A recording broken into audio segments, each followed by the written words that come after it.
Hello दोस्तों, एक बार फिर से स्वागत है आपका आपके अपने चैनल में। तो दोस्तों, अभी अभी एक ब्रेकिंग न्यूज आती हुई नजर आई है।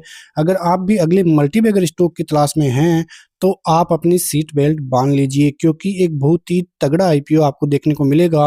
आस्था स्पिनटेक्स ने फाइनली अपने 170 करोड़ के मेन बोर्ड आईपीओ का ड्राफ्ट तो जारी कर दिया है। साथ में कंपनी का आरएचपी भी आता हुआ नजर आया है। आरएचपी का मतलब कंपनी पूरी जो डिटेल्स है कंपनी की वो अपने इन्वेस्टर्स को देती है कि आईपीओ किस प्रकार से आएगा, आईपीओ का जो फंड यूज है वो किस प्रकार से होगा, कंपनी के डायरेक्टर्स, मेन बोर्ड कौन होने वाला है। तो ये सभी चीजें कंपनी ने अनाउंस कर दी है। तो ये एक बहुत ही बड़ी खबर होने वाली है यदि आप इंतजार कर रहे हैं मल्टीबैगर का। कंपनी के लिए बड़ी बात ही मैं आपको बताऊं तो ये एक एसएमई नहीं है, एक full fledged main board IPO है जो दोनों बीएससी और एनएससी दोनों ही एक्सचेंजेस पर लिस्ट होने वाला है। ये एक ऐसी अपॉर्चुनिटी है जिसे आप अपने रडार से बिल्कुल नहीं हटाना चाहेंगे। तो अब इंतजार जल्द ही खत्म होता हुआ नजर आएगा। यहाँ पे अपन कंपनी की डिटेल्स देखें और कंपनी का आरएचपी भी देखें, जहाँ पे कंपनी की पूरी डिटेल आपको देखने को मिलेगी। तो यहाँ पर आप कंपनी का ऑफिशियली आरएचपी देख सकते हैं कि 18 जून 2026 को ये आरएचपी आता हुआ दिखाई दिया। तो यहाँ पे देख सकते हैं कि कंपनी 100% बुक बिल्ड इश्यू यहाँ पे होने वाला है। ये कोई ओएफएस नहीं है। यहाँ पे आप देखें तो आपको देखने को मिलेगा कि जो कंपनी है वो 10 रुपए वाले, यानी कि जो फेस वैल्यू होगी शेयर की वो 10 रुपए होगी और करीब 170 करोड़ का जो ये आईपीओ है वो होने वाला है। पहले 160 करोड़ की बात थी, लेकिन कंपनी 170 करोड़ का जो आईपीओ है वो लाती हुई नजर आ रही है। और सबसे बड़ी बात लिस्टिंग की ये है कि ये एनएससी और बीएससी दोनों में ही लिस्ट होती हुई नजर आएगी। तो ये एक काफी पॉजिटिव खबर कंपनी के लिए यहाँ पे रहती हुई नजर आई है। अब यदि कंपनी के लिए पॉजिटिव खबरों को भी देखें तो आपको यहाँ पे देखने को मिलेगा कि कंपनी के लिए जो बुक रनिंग लीड मैनेजर्स है वो कौन कौन होंगे। बीओआई मर्चेंट बैंकर लिमिटेड और पीएनबी इन्वेस्टमेंट सर्विसेज लिमिटेड। तो काफी अच्छी और नामी कंपनियां कंपनी के लिए काम करते हुए दिखाई देगी। बुक रनिंग लीडिंग जो मैनेजर है वो यहाँ पे आपको देखने को मिल जाएंगे। उसके अलावा जो रजिस्ट्रार होगा वो होगा big share services private limited. तो काफी अच्छी और बिलीवेबल यहाँ पे आपको देखने को मिल जाएंगी। तो हम यहाँ पे भरोसा कर सकते हैं। यहाँ पे जो एंकर इन्वेस्टर्स की जो बिडिंग होगी वो गुरुवार 25 जून को देखने को मिलेगी। साथ ही जो बिड इशू ओपन होगा वो होगा 29 जून 2026 को, और जो बिड का जो इशू क्लोज होगा वो होगा 1 जुलाई 2026 बुधवार को। आगे यानी कि पूरी डिटेल आप यहाँ पे देखोगे तो आप यहाँ पर भी देख सकते हैं कि जो आईपीओ ओपन होगा वो 29 जून 2026 को होने वाला है। आईपीओ क्लोज जो है वो 1 जुलाई 2026 को होगा। अलॉटमेंट 2 जुलाई 2026 को होगा। क्रेडिट ऑफ शेयर्स 3 जुलाई 2026 को देखने को मिलेंगे। लोगों का जो रिफंड है जिनके नहीं लगा है वो 3 जुलाई 2026 को, और लिस्टिंग जो है वो 6 जुलाई 2026 को आपको देखने को मिलेगी। आईपीओ का जो रिजर्वेशन है वहाँ पे जो क्यूआईबी है वो 50% आपको देखने को मिलेंगे, इससे ज्यादा देखने को नहीं मिलेंगे। रिटेल इन्वेस्टर्स 35% और एनआईआईज का जो शेयर है वो होगा 15% का। तो की जो डिटेल है वो कंपनी अपने इन्वेस्टर्स को बताती हुई नजर आई है कि कंपनी किस प्रकार से आगे काम करती हुई नजर आएगी। अब बात करते हैं कंपनी की। कंपनी 2013 में इनकॉर्पोरेट हुई थी। कंपनी जो है वो हलवड गुजरात में यहाँ पे आपको देखने को मिल जाएगी।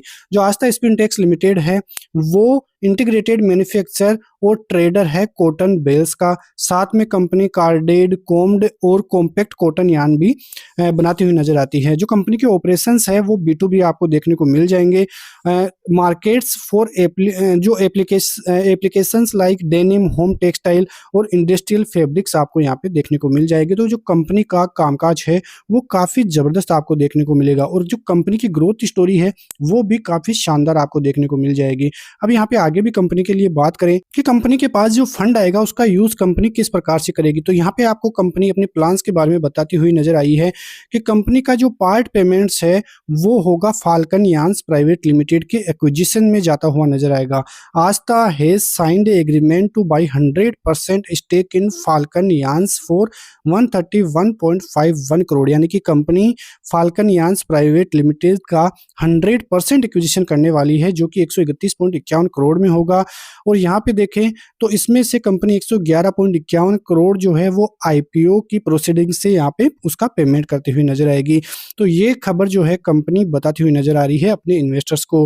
और साथ में जनरल कॉर्पोरेट पर्पज के लिए भी कंपनी 50% यहाँ पे आपको 25% जो टोटल इशू का है वो सेबी की गाइडलाइन के अनुसार कंपनी अपने general purpose corporate corporate purpose के लिए यूज करती हुई नजर आएगी। तो यहाँ पे आप देखोगे तो कंपनी का जो ऑफिशियली P&L अकाउंट है वो आपको देखने को मिलेगा। तो यहाँ पे आप टोटल इनकम को देखोगे तो 239 करोड़, 305 करोड़ और 352 करोड़, यानी कि कंपनी लगातार अपनी टोटल इनकम को ग्रोथ में ही ले जाती हुई नजर आ रही है।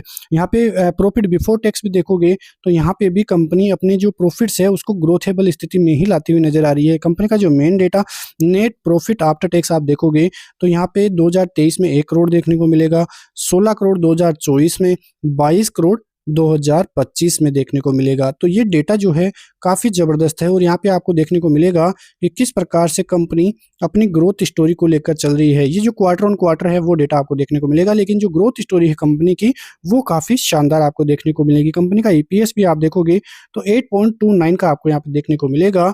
तो काफ़ी ज़बरदस्त स्थिति में कंपनी आपको यहाँ पे देखने को मिलेगी और P&L अकाउंट जो है कंपनी का वो दिखाता हुआ भी आपको नज़र आ रहा है। तो दोस्तों कंपनी के लिए पॉजिटिव पॉइंट्स को भी मैं आपको बताऊं तो इनका जो सबसे बड़ा एक्स फैक्टर है वो इनकी इंटीग्रेटेड ऑपरेशंस और इनकी स्पिनिंग और गेनिंग फैसिलिटी है, जो कि एक ही लोकेशन पे आपको देखने को मिल जाएगी। दूसरे पॉइंट की बात करें कि क्या है सॉलिड रीजन जिसकी वजह से हम इसमें अप्लाई कर सकते हैं, तो कंपनी को जो लीड कर रहे हैं वो टेक्सटाइल जो इंडस्ट्री के जो वेंचर्स है दिव्यांग पटेल और रसिक लाल पटेल और उनकी जो एक्सपीरियंस टीम है वो काफ़ी ज़बरदस्त है, जो कि सभी साइकिल्स मार्केट की देख चुकी है। तीसरा सबसे बड़ा ट्रस्ट फैक्टर ये भी है कि जो कंपनी के लीड मैनेजर्स है बैंक BOI मर्चेंट बैंकर और PNB इन्वेस्टमेंट रहने वाले हैं। साथ ही जो कंपनी का रजिस्ट्रार है वो बिग शेयर सर्विसेज है। तो ये जो प्रोसेस है एकदम स्मूथ रहने वाला है। तो अपने डीमेट अकाउंट में फंड रेडी रखिए, एक strong foundation, clear expansion plan और बिग इंस्टीट्यूशनल बैकअप वाला IPO रोज रोज नहीं आता है। वीडियो पसंद आए तो वीडियो को लाइक और शेयर और सब्सक्राइब करना ना भूलें। यदि आपको भी IPO पसंद आया हो तो अपने फाइनेंशियल एडवाइजर के सलाह से इसमें इन्वेस्टमेंट कर सकते हैं। मिलते हैं नेक्स्ट वीडियो में, तब तक के लिए जय हिंद।